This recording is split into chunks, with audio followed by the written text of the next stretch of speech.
Good day, y'all. It's AJ here, your toothless sage seeker. We are chilling and relaxing today. Why? Because the blood moon is rising and my energy is waning. After this, we're probably going to go down for a nap. All there is to it. Welcome to Premenstrual Syndrome, Perimenopause Edition. So, we are continuing on with the Oracle readings. In my last couple of readings, I spoke about using Oracle exclusively for a little while to help you all better understand that Oracle decks aren't exactly the fluffy love and light readings or messages everybody seems to think they are. So, what deck are we working with today? Today I'm working with the Oracle of the Radiant Sun. This is a really good Oracle deck. This is by Caroline Smith. This is one of her more readily available decks. What I like about this deck, there's 88 cards in this deck. It's got really great keywords. It's an astrological deck. It's got a really good guidebook.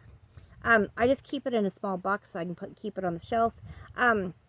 I had an opportunity to work with this deck a few years ago at a card reading event. I had a ball. I learned a lot from this deck, and that's the reason why this is one of my favorite decks within my favorite deck collection for card reading in general. So, what is a message for the collective from the Oracle of the Radiant Sun? Again, when I work with single decks, I pull 3 cards. We have defense. And when I think about defense, I think about conflict.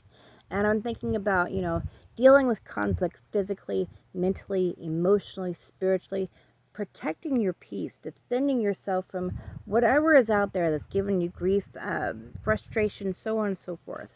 And then we have intuition. And intuition is more than just being able to read cards or discern, images within the sky or a cup of tea or so on and so forth. Intuition is that deep down gut feeling that tells you, hey, this is good. No, this is bad. That internal emotion, internal feeling that tells you where you should continue forward. During these times of defense, of having to deal with conflict, work with your intuition. I realize that sometimes it's a split-second decision on how you continue forward during the middle of conflict, because there's a lot of raw emotion being thrown around, possibly, but take a step back just for a split second and work with your intuition. How do you go about moving forward? How do you deal with the situation you're in so that you can get out of it? You're not having to be in the middle of conflict, not having to defend yourself anymore. And then we have adaptability. And here's where it all kind of ties in together. During these times of conflict, defending yourself and whatnot, working with your intuition can help you learn how to adapt to situations.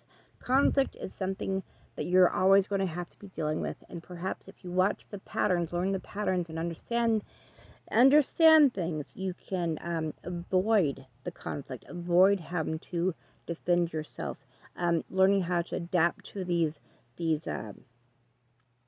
patterns. It's not something you're going to enjoy or having fun with, but if you learn these patterns, understand what's going on, you can adapt on how to go about approaching things and about how not having to be as defensive so that in the future you can avoid them instead of having to defend yourself from them. So with that, I want to wish everybody namaste. I will see you guys in my next reading, and guess what?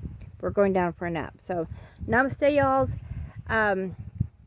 Namaste, and as always, y'all come back now here.